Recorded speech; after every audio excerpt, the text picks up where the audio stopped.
तो कैसे हो सब लोग? आई होप सब ठीक होंगे। तो लेक्चर नंबर 25 है हम ना हमारा आज।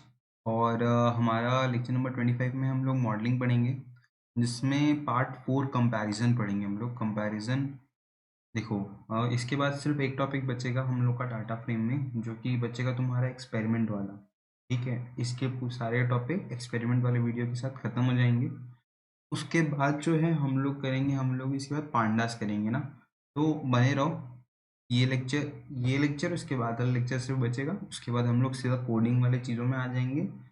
बीच में टूल्स जो तुम्हें लगेंगे, लाइब्रेरीज एंड ऑल, वो सब मैं सेट करने की कोशिश करूँगा।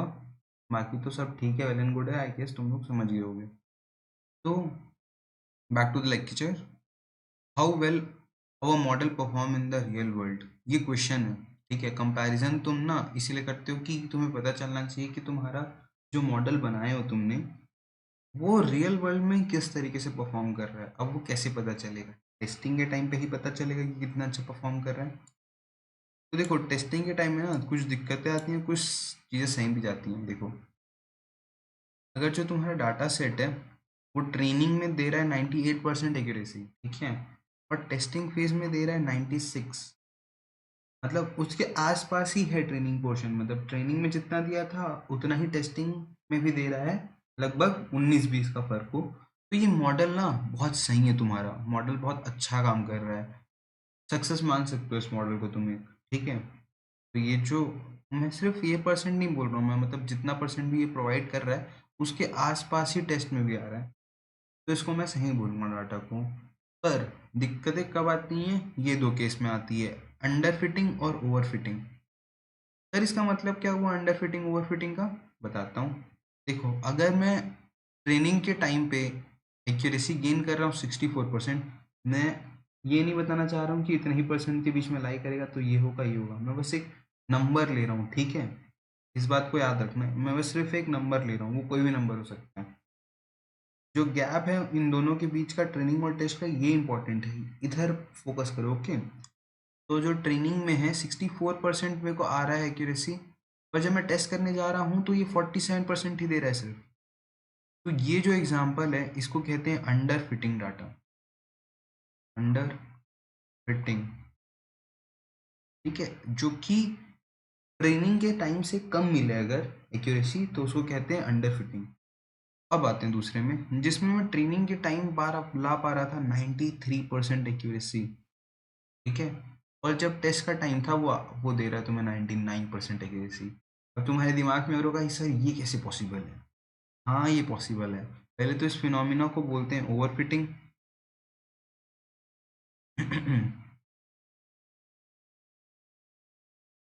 ठीक है, और ये क्यों होता है? लीकेज हो सकता है डाटा का।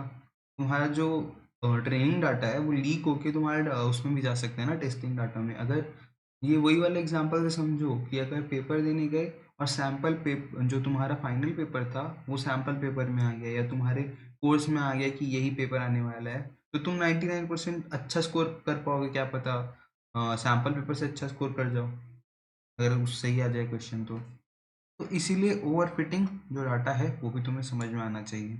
आगे और अच्छे से देखते हैं इसको। एक ग्राफ मैंने बना के रखा है, इससे आई गेस तुमको और अच्छे से क्लियरली समझ में आएगा। ठीक है, ओवरफिटिंग अंडर फिटिंग। देखो, अंडर फिटिंग क्या होती है? जैसे ये वाला तुम ग्राफ देख रहे हो, जो इसमें हमारा वो है ग्राफ, वो मोस्टली डाटा, वो ये जो तुम्हारा है पॉइंट्स, वो डाटा है ना, डाटा पॉइंट्स हैं, उनको कवर नहीं कर रहा, बहुत कम डाटा को कवर कर रहा है, तो ये क्या आ जाता है तुम्हारा अंडर फिटिंग के अंदर। ठीक है, उसके बाद ये जो डाटा है ये सबसे ये डिजायर्ड वन है। इस ये चाहते हैं हम, ऐसा ये डाटा सेट चाहते हैं कि हमें ये मिले। ठीक है, एक सेकेंड। ठीक है, इसको क्या कहते हैं? गॉडीलॉक जोन कहते हैं। क्या कहते हैं? गॉडीलॉक जोन। तो ये क्या कर रहा है?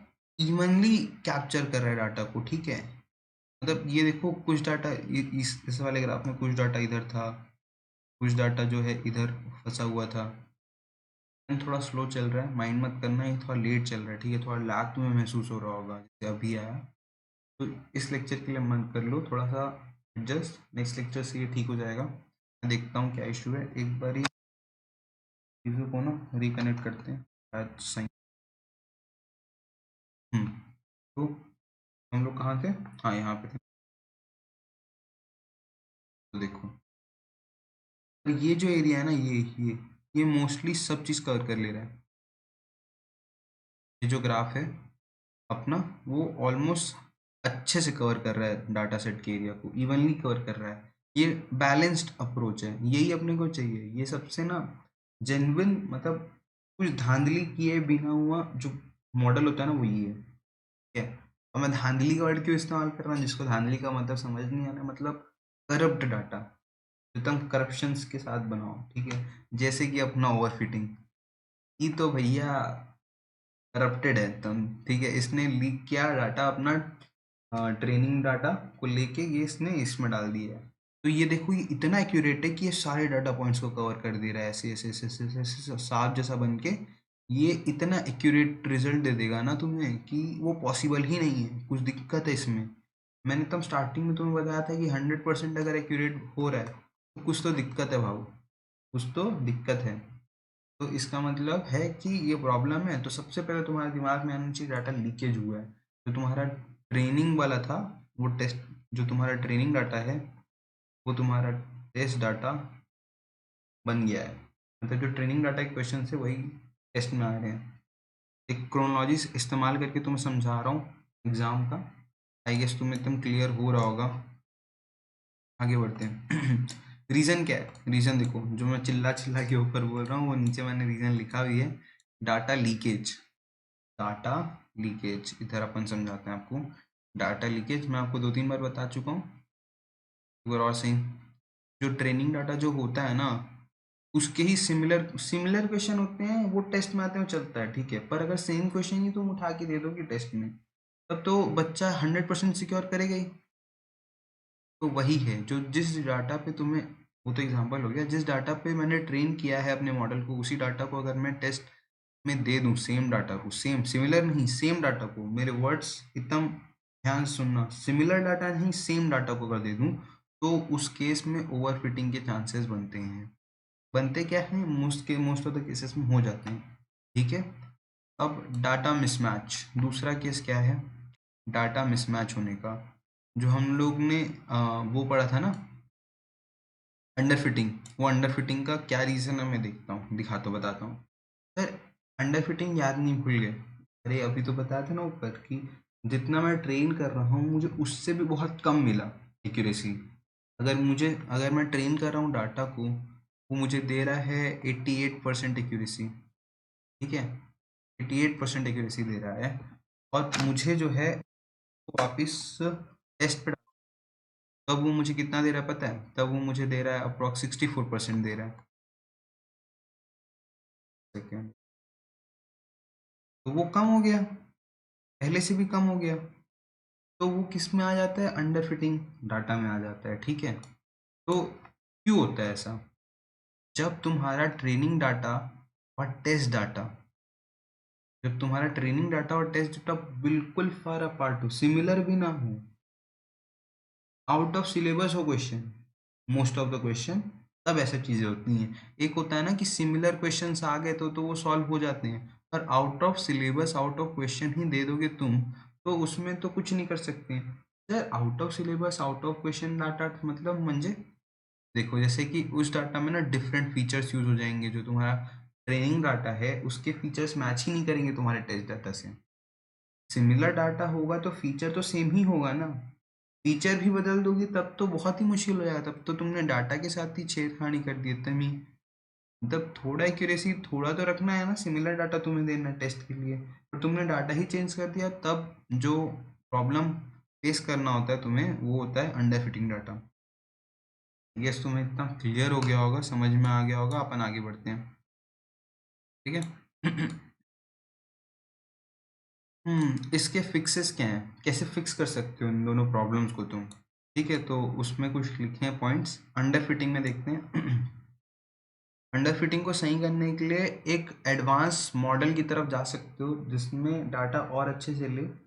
जितना ज़्यादा डाटा होगा, ठीक है, तो उसके मिसमैच होने के चांसेस कम हो जाएंगे, ठीक है। दूसरा, तुम इंक्रीज मॉडल हाइपर पैरामीटर्स जो होते हैं ना, तुम्हें पिछले लेक्चर्स में बताया, तुम हाइपर पैरामीटर्स को ट्यून करते हो, तुम अपने हाइपर पैरामीटर्स बढ़ा सकते हो कि एक दो अगर हाइपर पैरामीटर मिसमैच हो भी रहे हैं तो बाकी सब तो मैच हो, जिससे तुम्हारी एक्यूरेसी सही रहे।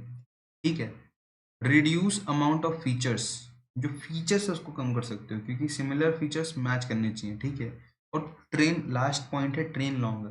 तुम जितना टाइम अपने डाटा को ट्रेन करने में दोगे उतनी अच्छे रिजल्ट्स आएंगे। तो तुम जो इस प्रॉब्लम को सॉल्व करने के लिए अपने डाटा को थोड़े लंबे समय के लिए ट्रेन कर सकते हो, that could solve your problem.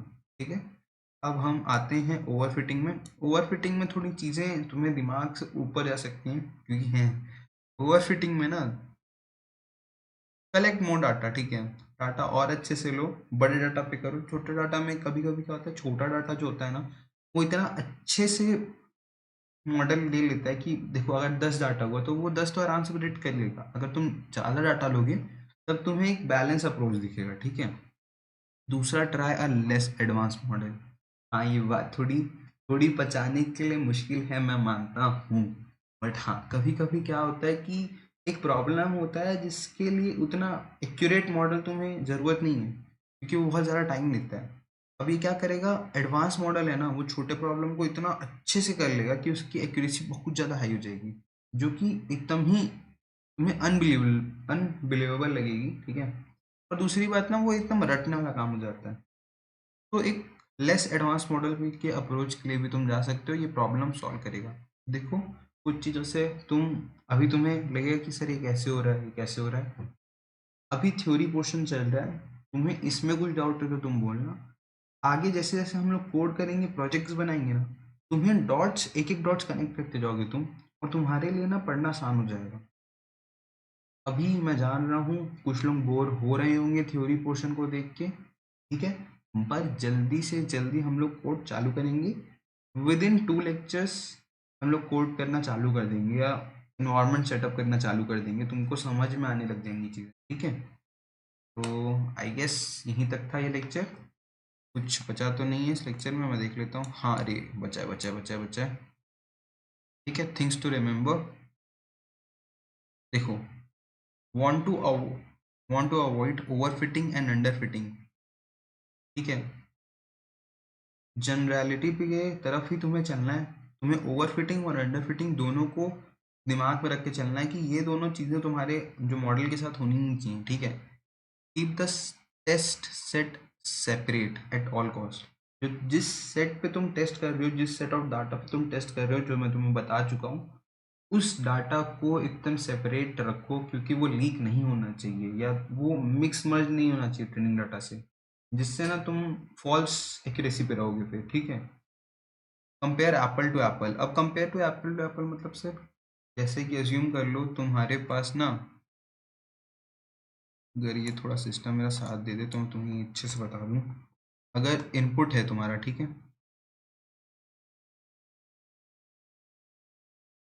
Model 1 और मॉडल 2। एक सेकेंड। ठीक है। अब इन दोनों के लिए ना जो मैं डाटा इनपुट है,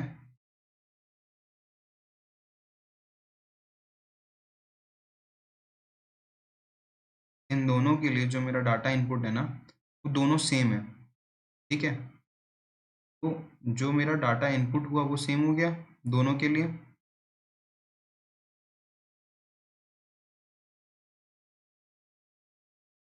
उसके बाद अब मैं इन दोनों की जो एक्यूरेसी होगी, बहुत स्लो चल रहा है, मैं तुम्हें एकदम वर्ड से बता देता हूँ। अगर तुम दो डाटा लेते हो, दो मॉडल लेते हो, और दोनों का जो इनपुट डाटा है वो सेम रहता है, ठीक है, तो तुम जो एक्यूरेसी आती है ना दोनों की, तब उनको कंपेयर कर सकते हो। अगर दो मॉडल में तुम कंपैरिजन कर रहे हो, तो उनके जो इनपुट डाटा है वो दोनों सेम होना चाहिए। ये नहीं होना चाहिए कि एक का इनपुट डाटा कुछ और है और दूसरे का कुछ और, तो वो गलत कहलाएगा। अगर तुम दो चीज़ को कंपेयर कर रहे हो तो उनकी बेस वैल्यू सेम होनी चाहिए, मतलब बेस डाटा सेम होना चाहिए, तब जाके तुम उन दोनों को कंपेयर कर पाओगे। इसीलिए इस पॉइंट पर लिखा है कंपेयर एप्पल टू एप्पल। दोनों का जो इनपुट डाटा है वो सेम होना चाहिए, मॉडल भले डिफरेंट हो, तब तुम उन दोनों की एक्यूरेसी को कंपेयर कर सकते हो, किसकी बेटर है किसकी नहीं। आई गेस ये समझ में आ गया होगा। One best performance metrics does not equal to best model. तुम एक फील्ड में अच्छा परफॉर्म कर दिया तुम्हारा मॉडल, जस्ट अज्यूम एक्यूरेसी पे, पर टाइम बहुत ज़्यादा ले लिया, तो वो डिफाइन नहीं करते कि तुम्हारा जो मॉडल है वो बेस्ट मॉडल है। तुम्हें एक इक्वल अप्रोच लेनी है, एक अच्छा अप्रोच लेना है, जो तुम्हें दोनों चीज़ इक्वली रख के चलनी है। ऐसा भी नहीं होगा कि तुम्हारा अगर टाइम बहुत ही कम लग रहा है और एक्यूरेसी बहुत ही बेकार है ना। तुम्हें को दोनों चीज़ मेंटेन करके रखनी है, जो दोनों बेस्ट होते हैं उन्हीं को बेस्ट मॉडल बोला जाएगा। ठीक है, तो यहीं तक था लेक्चर। आई गेस तुम्हें मज़ा आया होगा पढ़ने में। और सॉरी यार, आज थोड़ा लेक्चर स्लो पेस पे चला है, थोड़ा लैगिंग हुई है। मैं नेक्स्ट लेक्चर में इसको सॉर्ट कर दूंगा, टेंशन कोई बात नहीं है। ओके, मिलते हैं नेक्स्ट।